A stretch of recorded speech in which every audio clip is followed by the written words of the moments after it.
ప్రభు నామానికే మహిమ కలుగును గాక. కూడొచ్చిన మీ అందరికీ కర్మిల ఆత్మీయ సహవాస సంఘ విశ్వాసులందరికీ మన ప్రభువును ఆయన ప్రియ కుమారుడునైన యేసుక్రీస్తు వారి శ్రేష్టమైన నామంలో శుభములు మరియు అందరికీ వందనాలండి. యెహెజ్కేలు గ్రంథం 30వ అధ్యాయాన్ని మనం ధ్యానం చేసుకుందాం. యెహెజ్కేలు గ్రంథం 30వ అధ్యాయం. ఇందులో ప్రాముఖ్యమైన అంశం ఏంటంటే ఐగుప్తీయులు దాని సమూహముల యొక్క నాశనం. ఐగుప్తీయులు దాని సమూహ ప్రాంతాలు నాశనాన్ని మనం చూస్తాం. ఐగుప్తుకు విధించిన శిక్ష భీతికి కారణంగా ఉండడం కూడా మనం చూస్తాం. ఈ అధ్యాయంలో ఐగుప్తు యొక్క తీర్పు 4 భాగాలుగా విభజించబడింది. ప్రతి భాగం కూడా ప్రభువైన యెహోవా సెలవిచ్చినదేమనగా అనే మాటతో ప్రారంభమవుతుంది అన్నమాట. ఐగుప్తు యొక్క 4 తీర్పుల గురించి ఈ అధ్యాయం చెబుతుంది. ప్రతి భాగం కూడా ప్రభువగు యెహోవా సెలవిచ్చినదేమనగా అనే మాటతోనే ప్రారంభించబడింది. 2వ వచనం, 6వ వచనం, 10వ వచనం, 13వ వచనం. 2వ వచనం నుంచి 5వ వచనాల్లో యెహెజ్కేలు గారు యెహోవా దినమును గూర్చి ప్రస్తావిస్తున్నాడు. ఒకసారి చదువుదాం. నరపుత్రుడా, సమాచారం ఎత్తి ప్రవచింపము. ప్రభువగు యెహోవా సెలవిచ్చినదేమనగా, ఆహా, శ్రమదినము వచ్చనే, అంగలార్చుడి, శ్రమదినము వచ్చనే, యెహోవా దినము వచ్చెను, అది దుర్దినము, అన్యజనులు శిక్షనందు దినము, ఖడ్గము ఐగుప్తు దేశం మీద పడును, ఐగుప్తీయుల్లో హతులు కూలగా, కూషు దేశస్థులు వ్యాకుల పడుదురు, శత్రువులు ఐగుప్తీయుల ఆస్తిని పట్టుకొని దేశపు పునాదులను పడగొట్టుదురు, కూషీయులను, పూతీయులను, లూదీయులను, కూబీయులను, నిబంధన దేశపు వారును, విశ్రిత జనులందరూ ఖడ్గము చేత కూలుదురు. 2 నుంచి 5 వచనాల్లో యెహెజ్కేలు గారు యెహోవా దినమును గూర్చి ప్రస్తావిస్తున్నారు. సామాన్యంగా యెహోవా దినము అనే దాన్ని ఏ తీర్పుకైనా సరే వాడవచ్చు. ఏ తీర్పుకైనా సరే వాడవచ్చు. మరి యెహెజ్కేలు విలాప వాక్యముల్లో మనం చదువుతాం యెహోవా దినము. మరి దేవుడు శిక్షించేటువంటి రోజు అన్నమాట. యెహోవా దినం అంటే దేవుడు శిక్షించేటువంటి ఆ దినాన్ని, అది ఏదైనా సరే దాన్ని యెహోవా దినము అనొచ్చు. మరి యోధావారు ఈ విధంగా చూస్తే ఇశ్రాయేలు వారు, యోధావారు తమ పాపాల నిమిత్తం తీర్పులు పొందినప్పుడు వారు యెహోవా దినాన్ని అనుభవించారు. యెహెజ్కేలు గ్రంథం 7వ అధ్యాయం చదవండి తర్వాత. మరి ఇప్పుడు యెహోవా తీర్పు దినం ఐగుప్తు కూడా అనుభవిస్తుందన్నమాట. ఐగుప్తు కూడా అనుభవిస్తుంది. ప్రవచనాత్మకంగా ఆ కోణంలో మనం చూస్తే యెహోవా దినము అనేది భవిష్యత్తులో భూమిపైన దేవుడు కుమ్మరించు తీర్పును సూచిస్తూ ఉంది. ప్రవచనాత్మక కోణంలో మనం ఆలోచన చేస్తే యెహోవా దినము అనేది భవిష్యత్తులో దేవుడు భూమిపై కుమ్మరించేటువంటి తీర్పును సూచిస్తూ ఉంది. యెషయా గ్రంథం 13లో, మలాకీ గ్రంథం 4లో మనం ఆ విషయాలు చూడొచ్చు. ఆ సమయంలో ఇశ్రాయేలీలు, ఇతర దేశస్థులు కూడా, ప్రపంచంలో ఉన్నటువంటి దేశస్థులందరూ కూడా తీర్పు పొందుతారు. ఇశ్రాయేలీలు సమకూర్చబడతారు. కాబట్టి దేవుని తీర్పు మరణానికి, నాశనానికి నడిపిస్తుంది. ఇప్పుడు ఇశ్రాయేలీలపై దూయబడ్డ ఖడ్గం ఐగుప్తు వైపు కూడా చొచ్చుకుపోతుందన్నమాట. అనేక మంది ఐగుప్తీయులు చంపబడతారు. ఐగుప్తు ధనం దోచుకోబడుతుంది. ఐగుప్తు సహచర దేశాలు కూడా బలైపోతాయి అన్నమాట. ఐగుప్తు సైనికులు అనేక మంది కిరాయి సైనికులు ఉండేవారు. ఐగుప్తీయులకి కిరాయి సైనికులు అనమాట. ఇర్మియా గ్రంథం 46లో చదువుతాం. ఇర్మియా గ్రంథం 46వ అధ్యాయం 20-21 వచనాలు మనం చదివితే, ఐగుప్తు అందమైన పెయ్యి, ఉత్తర దిక్కు నుండి జోరేగా వచ్చే ఉన్నది. పరదేశులైన ఆమె కూలి సిపాయిలు పెంపుడు దూడల వలె ఉన్నారు. పరదేశులైన ఆమె కూలి సిపాయిలు అంటే ఐగుప్తులో అనేక మంది సైనికులు, కిరాయి సైనికులు ఉండేవారు అన్నమాట. ఇంకా మనం చూస్తే కూషు దేశస్థులు వ్యాకుల పడతారు. 4వ వచనంలో ఖడ్గం ఐగుప్తు దేశం మీద పడద్ది. ఆ ఖడ్గం బబులోనీయులే. కూషు దేశస్థులు వ్యాకుల పడతారు. కూషు దేశము అంటే ప్రస్తుతం ఐగుప్తు యొక్క దక్షిణ ప్రాంతమైన సూడాన్ మరియు ఉత్తర ఐథియోపియాను కూడా అలాగంటారు. తర్వాత పూతీయులు అన్నాడు 4వ వచనంలో. 5వ వచనంలో పూతీయులు అంటే ప్రస్తుతం లిబియా వాస్తవ్యులు అన్నమాట. తర్వాత లూదీయులు అంటే నైలు నదికి పడమరగా ఉన్నటువంటి ఉత్తర ఆఫ్రికా. ఆ తర్వాత కూబీయులు అన్నాడు. కూబీలు అంటే ఉత్తర ఆఫ్రికాలోని లూదీల దగ్గర ఉన్నవారు. ఇంకా మిశ్రిత జనం అంటే ఐగుప్తులో ఉన్న మిశ్రిత జాతి వారు. తర్వాత నిబంధన జనులు, నిబంధన దేశపు వారు అన్నాడు. నిబంధన దేశపు వారు అంటే నిబంధన దేశపు వారంటే యూదులు అన్నమాట. నెబుకద్నెజరు రాజు యోధాను ముట్టడించినప్పుడు ఐగుప్తు దేశానికి పారిపోయారు కొంతమంది. ఇర్మియా గ్రంథం 42వ అధ్యాయంలో మనం చూస్తాం. వాళ్ళు ఐగుప్తు దేశానికి పారిపోయారు.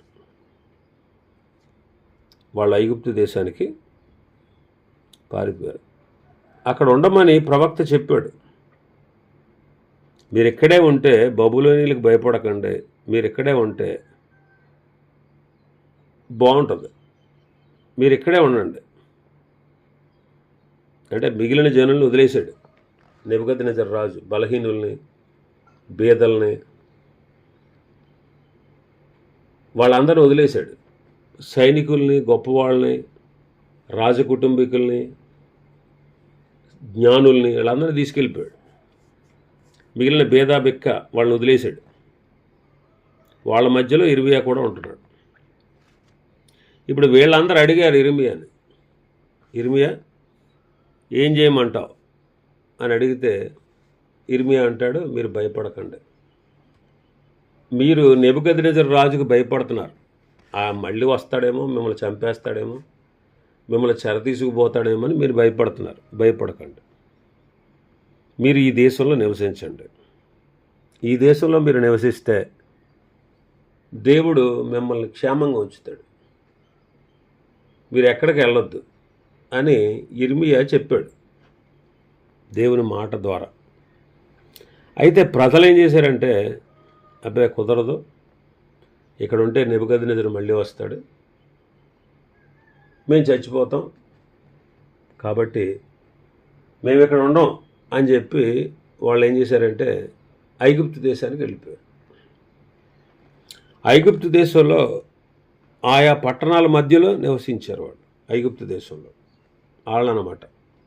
నిబంధన దేశపు వారంటే యోధావారు. 42వ అధ్యాయం కూడా చదవండి మీరు ఇంటికి వెళ్ళాక. ఇర్మీయా గ్రంథం 42, 44 తర్వాత మీ ఈ వాక్యం అనంతరం చదవండి. వీళ్ళందరూ కూడా ఖడ్గము చేత కూలిపోతారు అన్నాడు. తర్వాత 6వ వచనం నుంచి 9వ వచనంలో 2వ భాగంలో ఐగుప్తు దేశపు కిరాయి సైనికులు వారి చుట్టుపక్కల ఉన్నటువంటి వారితో పాటు ఉండే దేశస్థులు ఓటమిని వివరిస్తున్నాడు. ఇక్కడ 6వ వచనం నుంచి 9వ వచనం వరకు యెహోవా సెలవిచ్చినదేమనగా, ఐగుప్తును ఉద్ధరించి వారు కూలుతారు, దాని బలగరం అణిగిపోద్ది. మిగ్దోలు మొదలుకొని సెవేనే వరకు జనులు ఖడ్గము చేత కూలిపోతారు. ఈ 2వ భాగంలో ఐగుప్తు కిరాయి సైనికులు, ఐగుప్తు యొక్క కూటమి దేశస్థులు ఓటమిని ఇక్కడ వివరిస్తున్నాడు. మిగ్దోలు మొదలుకొని సెవేనే వరకు జనులు ఖడ్గము చేత కూలిపోతారు అన్నాడు. అంటే మిగ్దోలు మొదలుకొని సెవేనే వరకు ఉన్న కూషు సరిహద్దు వరకు బొత్తిగా వారు పాడు చేయబడతారు. ఈ కూటమి వారు స్థిరపడిన పట్టణాలన్నీ నాశనం అవుతాయి. ఇంకేమన్నాడు? పాడైపోయిన దేశముల మధ్య ఐగుప్తులు దిక్కులేని వారుగా ఉంటారు. నలుదిక్కులా పాడైపోయిన పట్టణముల మధ్య వారి పట్టణములను ఐగుప్తు దేశంలో అగ్ని రగులబెట్టి నేను దాన్ని సహాయకులు లేకుండా చేయగా నేను యెహోవాని ఉన్నానని వారు తెలుసుకుంటారు. ఆ దినమందు దూతలు నా ఎదుట నిన్ను బయలుదేరి ఓడలెక్కి నిర్విచారులైన కూషీలను భయపడతారు. ఐగుప్తునకు విమర్శ కలిగిన దినమున జరిగినట్టు వారికి భయభ్రాంతులు పుట్టును. ఇదిగో అది వచ్చే ఉన్నది. ఐగుప్తు నాశనమైంది అనే వార్తను ఐగుప్తులో ఉన్నటువంటి దూతలు నైలు నదిలో ప్రయాణం చేస్తున్న ఓడల్లోకి వెళ్ళి అంతవరకు నిర్విచారంగా ఉన్న కూషీయులను వాళ్ళు భయభ్రాంతులుగా చేస్తారు. ఇంకా 10వ వచనం నుంచి 12వ వచనం వరకు చూస్తే 10వ వచనం నుంచి 12 ప్రభువుని యెహోవా సెలవిచ్చినది ఏమనగా, ఐగుప్తీయులు చేయి అల్లరి బబులోను రాజైన నెబుకద్నెజరు చేత నేను మాన్పించేదను. జనములలో భయంకరులకు తమ జనులను తోడుకొని ఆ దేశమును లయపరచుటకు అతడు వచ్చును. ఐగుప్తీయులను చంపుటకై వారు తమ ఖడ్గములను వరదీసి హతమైన వారితో దేశమును నింపెదరు. నైలు నదిని ఎండిపోజేసి నేను ఆ దేశమును దుర్జనులకు అమ్మివేసేదను. పరదేశుల చేత నేను ఆ దేశమును దానిలోనున్న సమస్తమును పాడు చేయించదను. యెహోవానైన నేను మాట ఇచ్చి ఉన్నాను. ఈ 3వ ప్రవచనంలో 3వ భాగంలో యెహోవా సెలవిచ్చిన దాంట్లో ఐగుప్తు ఎలా నాశనం అవుతుందో వివరిస్తున్నాడు. ఐగుప్తులో అల్లరి చేయి జనమును దేవుడు బబులోను రాజైన నెబుకద్నెజరుకు అప్పగించాడు. పరదేశులను అన్యజనులలో క్రూరులైన బబులోనీయులను ఈ తీర్పు కోసం దేవుడు ఎన్నుకున్నాడు. పరదేశులను అన్యజనులలో క్రూరులు ఎవరంటే వీళ్ళు కల్దీయులు. వాళ్ళని పరదేశులు అని యెహెజ్కేలు గ్రంథంలో సంబోధించాడు. 28:7, 30వ అధ్యాయం 10-11, 32వ అధ్యాయం 12వ వచనంలో మనం చూస్తాం. యోధా రాజైన సిద్కియా తిరుగుబాటు చేసినప్పుడు ఈ క్రూరుడైనటువంటి నెబుకద్నెజరు సిద్కియా కండ్ల ఎదుటే అతని కుమారుని చంపించాడు. తర్వాత సిద్కియాను గుడ్డివాడుగా చేశాడు. సిద్కియా చివరిగా చూసింది ఏ దృశ్యం అంటే తమ కుమారులు చంపబడుట చివరిగా చూశాడు. అతడు జీవితాంతం దాన్ని గుర్తు చేసుకుంటూ కుమిలిపోయాడు అనమాట. అంతటి క్రూరుడైన నెబుకద్నెజరు ఇప్పుడు ఐగుప్తు మీదకు వచ్చాడు. నెబుకద్నెజరు చేత ఈ క్రూరమైన తీర్పు దేవుడే జరిగిస్తున్నట్లు యెహెజ్కేలు చెప్పాడు. ఈ 10-12 వచనాల్లో బబులోనును దేవుడు తన చేతులు ఆయుధంగా వాడుకున్నాడు. కాబట్టి పరదేశుల చేత నేను ఆ దేశాన్ని దానిలో ఉన్న సమస్తాన్ని పాడు చేయిస్తాను అంటున్నాడు. పరదేశులు అనే మాట ప్రస్తావించబడింది పదే పదే. ఇంకా 13వ వచనం నుంచి 19వ వచనం వరకు మనం చూస్తే 4వ భాగం అన్నమాట. 4వ భాగం దేవుని యొక్క తీర్పు ఐగుప్తు మీద 4 భాగాలుగా వచ్చింది. 4 భాగాల్లో కూడా ప్రభువుని యెహోవా సెలవిచ్చుచున్నాడనే మాటతో మనం చదివాం కదా. ఇది 4వ భాగం 13 నుంచి 19వ వచనం. ప్రవచనంలో ఉన్నటువంటి 4వ భాగంలో ఐగుప్తులో నాశనం చేయబడే స్థలాలను చూపిస్తున్నాడు. ప్రధాన పట్టణాలన్నీ కూడా నాశనం చేయబడతాయి. మొదట దేవుడు తన తీర్పును విగ్రహాలపై కుమ్మరిస్తున్నాడు. చూడండి 13వ వచనం. యెహోవా ఇలాగ సెలవిచ్చినాడు, విగ్రహములను నిర్మూలన చేసి నొప్పులో ఒక బొమ్మ లేకుండా చేసేది. ఇక ఐగుప్తు దేశంలో అధిపతిగా ఉండుటకు ఎవడనూ లేకపోవు.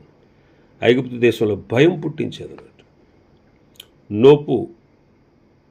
నోపులో ఇంకా విగ్రహాలు ఉండవు. ఒకప్పుడు క్రీస్తు పూర్వం 3200 సంవత్సరాల కాలంలో నోపు ఐగుప్తు దేశం యొక్క ముఖ్య పట్టణం. దాన్ని మెంఫిస్ అని కూడా పిలిచేవారు. ఆ తర్వాత కాలంలో ముఖ్య పట్టణం అక్కడి నుంచి మార్చబడింది.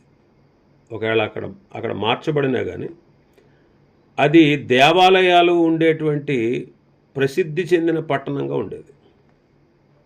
కొంతమంది యూదులు కూడా అక్కడికి వెళ్ళి స్థిరపడ్డారు. ఎప్పుడు నెబుకద్నెజరు దాడి చేసినప్పుడు వాళ్ళు కనాను దేశంలో, యోధా దేశంలో ఉండకుండా భయపడి పారిపోయి వచ్చిన వాళ్ళు అక్కడ ఉన్నారు. ఇర్మీయా గ్రంథం 44వ అధ్యాయం 1వ వచనం. మిగ్దోలులో కానీ, తపహనేసులో కానీ, నొప్పులో కానీ, పత్రోసులో కానీ ఐగుప్తు దేశమున వాసము చేయుచున్న యూదులను అందరిని గూర్చి ఇశ్రాయేలు దేవుడును సైన్యములకు అధిపతికి యెహోవా వాక్కు ఇర్మీయాకు ప్రత్యక్షమై ఎలాగూ సెలవిచ్చాను. కాబట్టి అక్కడ కాలంలో యూదులు కూడా ఉన్నారు. ఐగుప్తు దేశంలో తీర్పుకు గురైన ఇంకొక పట్టణం పత్రోసు. 14వ వచనం. పత్రోసు పాడు చేసేదను. ఇది కైరో ఆస్వాన్ల మధ్యలో ఉంది. పత్రోసు ఐగుప్తు ఉత్తర భాగానికి, కొన్నిసార్లు మొత్తం ఐగుప్తునకు ఉద్దేశించి వాడబడింది. పత్రోసు అనేది ప్రవచనాత్మకంగా ప్రవక్తలు చెప్పినప్పుడు కొన్నిసార్లు ఆ పట్టణానికి, మరికొన్నిసార్లు ఐగుప్తు దేశాన్ని అంతటికీ ఉద్దేశించి చెప్పబడింది. ఆ తర్వాత సోయను తీర్పుకు గురైన మరొక పట్టణం. ఇది నైలు నదిలోని ద్వీపం అన్నమాట. ఇక్కడే రాజుగారి భవనం ఉండేది. ఆ తర్వాత 14వ వచనంలోనే నోలో, సోయనులో అగ్ని ఉంచేదను, నోలో తీర్పులు చేసేదను.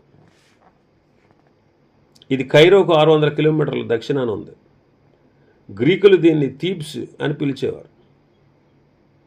ప్రస్తుతం కర్నాక్, టెక్సస్ అనే ప్రాంతాలు ఇక్కడ ఉన్నాయి. చాలా కాలం అది ఐగుప్తుకు ముఖ్య పట్టణంగా ఉంది. క్రీస్తుపూర్వం 663లో అష్షూరియులు దాన్ని నాశనం చేశారు. తర్వాత అది తిరిగి కట్టబడింది. ఇర్మీయా గారు కూడా నో అనే పట్టణాన్ని గురించి, దాని నాశనాన్ని గురించి 46వ అధ్యాయంలో ప్రవచించాడు. ఇర్మీయా గ్రంథం 46లో.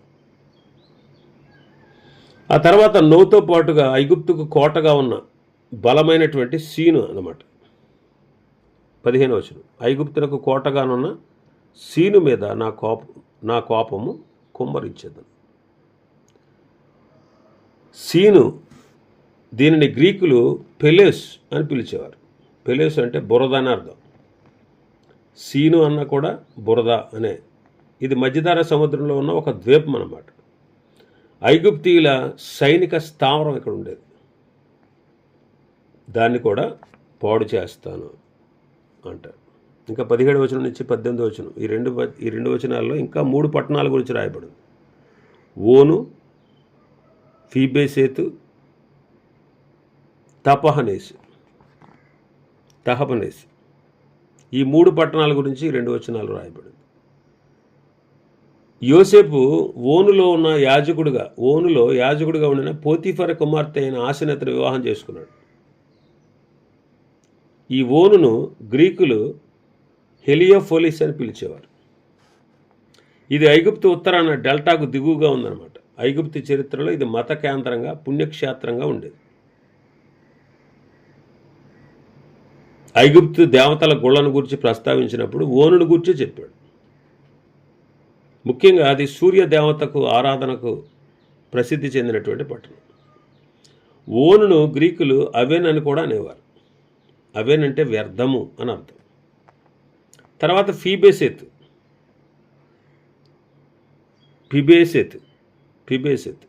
గ్రీకులు బుబాస్టీన్ అని పిలిచేవారు. బుబాస్టీన్ అంటే గ్రీకు దేవత అయినటువంటి డయానా పేరు అన్నమాట. ఐగుప్తు భాషలో బుబాస్టీన్ అంటే పిల్లి అని అర్థం. అంటే వాళ్ళు అక్కడున్న డయానా దేవత ఆలయంలో ఆ దేవతను పిల్లి ఆకారంలో పూజించేవారు అన్నమాట. కొంతకాలం ఇది ఐగుప్తు దేశానికి ముఖ్య పట్టణంగా కూడా ఉండేది. తర్వాత తహపనేసు, ప్రస్తుతం ఇది సూయజ్ కాలువ దగ్గర ఉంది. ఇర్మియా కాలంలో ఫరోకు అక్కడ రాజభవనం ఉండేది. కాబట్టి ఈ పట్టణాల్లో ఉన్నటువంటి యవనస్తులు, వారి కుమారులు కుమార్తెలు ఖడ్గం చేత చంపబడతారు. యవనస్తులు చంపబడతారు. వారి బలగర్వం అణచబడుతుంది. దాని కుమార్తెలు చెరలోనికి పొనిపోబడతారు. కాబట్టి ఐగుప్తులో ప్రాముఖ్యమైన పట్టణాల నాశనాన్ని గురించి యెహెజ్కేలు ప్రవచించడంలో ఉన్న ఉద్దేశం ఏంటంటే ఐగుప్తీయుల బలగర్వాన్ని అణిచివేయబడుట. అందుకే 18వ వచనంలో చదువుతాం, ఐగుప్తు పెట్టిన కాండ్లను నేను తప్పనేసలు విరిచి దినమున చీకటి కమ్మును, ఐగుప్తీయులు బలగర్వము అణచబడును, మబ్బు ఐగుప్తును కమ్మును. ఆ తర్వాత 20వ వచనం నుంచి 26వ వచనం వరకు మనం చూస్తే 20వ వచనం నుంచి 26వ వచనం వరకు ఐగుప్తు చెదరగొట్టబడదని చూస్తాం. ఐగుప్తును గూర్చి యెహెజ్కేలుకి ఇచ్చిన 7 ప్రవచనాల్లో 4వది 11వ సంవత్సరం మొదటి నెల 7వ దినాన్ని ఇవ్వబడింది. 20వ వచనం అదే మన భాగంలో. 11వ సంవత్సరం మొదటి నెల 7వ దినమున యెహోవా వాక్కు నాకు ప్రత్యక్షమై ఇలాగూ సెలవిచ్చింది. అంటే క్రీస్తు పూర్వం 587వ సంవత్సరం ఏప్రిల్ 29 అన్నమాట. యెహెజ్కేలు ఐగుప్తును గూర్చి మొదటి ప్రవచనం ఇచ్చిన 4 నెలల తర్వాత ఇది ఇవ్వబడింది. మొదటి ప్రవచనంలో ఇశ్రాయేలు బబులోను బారిని తప్పించడానికి ఐగుప్తుకు వెళ్ళే సమయాన్ని సూచిస్తూ ఉంది. ఈ 4వ ప్రవచనము బబులోను ఐగుప్తును ఓడించిన తర్వాత ఇవ్వబడింది. ఈ భాగంలో ఉన్న అంశం ఏంటంటే దేవుడే ఐగుప్తును ఓడించాడు అని చెప్పడం అన్నమాట. అందుకే 21వ వచనంలో చూడండి, నరపుత్రుడా, నేను ఐగుప్తు రాజైన ఫరో బాహును విరిచితిని, అది బాగొట్టుకు ఎవడును దాన్ని కట్టుకట్టడు, అది కుదర్చబడి ఖడ్గం పట్టుకునిలాగా ఎవరును దానికి బద్ద కట్టరు. కావున ప్రభువుని యెహోవా సెలవిచ్చినదేమనగా, నేను ఐగుప్తు రాజైన ఫరోకు విరోధనై ఉన్నాను. బాగుగా ఉన్నదాన్ని, విరిగిపోయిన దాన్ని అతడి 2 చేతులను విరిచి అతడి చేతిలో నుండి ఖడ్గము జారి పడజేసేదన్నమాట. ఫరో యొక్క బాహువును విరిచాడు ఆయన. అప్పుడున్న ఫరో పేరు ఫరో హోప్రా ఆడి పేరు. అతను క్రీస్తు పూర్వం 589 నుంచి 570 వరకు ఐగుప్తును పరిపాలించాడు. కాబట్టి మొదటి ప్రవచనం నుండి ఇప్పటి వరకు బబులోను 4వ ప్రవచనం వరకు బబులోను వారు ఐగుప్తును ముట్టడి వేసి ఉన్నారు. నెబుకద్నెజరు ఫరో యొక్క బాహువును విరగొట్టాడు. కాబట్టి వారు యోధాకి ఇంకా సహాయం చేయలేరు. యోధా వారికి ఇంకా సహాయము చేయలేరు. ఇది ఐగుప్తు దేశం మీద దేవుని తీర్పు యొక్క ప్రారంభం మాత్రమే. ఇక్కడ 2 బాహువులను విరగొట్టాడు, 2 చేతులను, విరిగిపోయిన దాన్ని, బాగుగా ఉన్నదాన్ని. 2 చేతులను విరిచి అతని చేతిలో నుండి ఖడ్గము జారిపడ చేసేదని అంటున్నాడు. ఒకవైపు ఐగుప్తు బలాన్ని నాశనం చేస్తూ ఇంకోవైపు దాని శత్రువైన బబులోను బలపరుస్తున్నాడు. 24వ వచనం అదే చదువుతాం మనం. మరియు బబులోను రాజు యొక్క చేతులను బలపరిచి నా ఖడ్గమును అతని చేతికిచ్చేదను. ఫరో యొక్క చేతులను నేను విరిచినందున బబులోను రాజు చూస్తుండగా ఫరో చావు దెబ్బతిన్నవాడే మూలుగులుడును. బబులోను రాజు యొక్క చేతులను బలపరిచి ఫరో చేతులను ఎత్తకుండా చేసి ఐగుప్తు దేశం మీద చావునికై నేను నా ఖడ్గమును బబులోను రాజు చేతికి ఇక నేను యెహోవానై ఉన్నానని ఐగుప్తీయులు తెలుసుకుంటారు. కాబట్టి ఫరోకు చావు దెబ్బ కొట్టాడు. ఇశ్రాయేలులకు సహాయం చేయడానికి వెళ్ళినప్పుడు ఐగుప్తు ఒక బాహు విరిగింది. తర్వాత బబులోను ఐగుప్తును ముట్టడించినప్పుడు 2 చేతులు విరిగిపోయాయి. ఎందుకు దేవుడు దీనికి శిక్ష విధించాడంటే, యాక్చువల్గా దేవుడు చెరకు నియమించి వీళ్ళని చెరలోకి వెళ్ళమని చెప్పాడు. ఎవరిని? యూదుల్ని చెరలోకి వెళ్ళమని చెప్పాడు. అప్పుడు నెబుకద్నెజర్ రాజుకి ఆ అధికారాన్ని దేవుడిచ్చాడు. వాళ్ళు ఏం చేయాలంటే దేవుని మాట విని ప్రవక్తల మాట నమ్మి వారు బబులోను దేశానికి వెళ్ళాలి. అయితే ఏం జరిగింది? మొదటి చెరకు తీసుకెళ్ళిన తర్వాత వీళ్ళు ఐగుప్తుని ఆశ్రయించారు. సిద్కియా ఐగుప్తు మీద ఆధారపడ్డాడు. ఐగుప్తీయులు కూడా ఏం చేశారంటే ఈ యూదుల్ని రెచ్చగొట్టి వాడి అధికారం కింద మనం ఉండడం ఏంటి, మనమందరం కలిసి ఆయన్ని నాశనం చేద్దామని చెప్పి ఐగుప్తీయులు ఇశ్రాయేలుని యూదుల్ని రెచ్చగొట్టారు. అదనమాట. అలా రెచ్చగొట్టి దేవుని యొక్క ఆజ్ఞకు విధేయులు కాకుండా చేశారు. ఒక పక్కేమో దొంగ ప్రవక్తలు, అబద్ధ ప్రవక్తలు, మరొక ప్రక్క వీళ్ళ. ఇలాగా దేశ పతనానికి కారణమైనటువంటి వీళ్ళని ప్రభు శిక్షించాడు అన్నమాట. కాబట్టి బబులోను రాజునైనటువంటి నెబుకద్నెజర్ని ఈ శిక్షలన్నిటికీ, ఈ చుట్టుపక్కల ఉన్నటువంటి ప్రాంతాల వారన్నిటికీ శిక్షగా పంపించాడు. శిక్షగా వారిని శిక్షించుటకు దేవుడు తన ఆయుధంగా వాడుకున్నాడు. తన ఖడ్గాన్ని అతనికి ఇచ్చి శత్రు రాజ్యాలన్నిటినీ నాశనము చేశాడు. కాబట్టి చెదరగొట్టి ఆయా దేశాలకు వారిని వెళ్ళగొట్టాడు.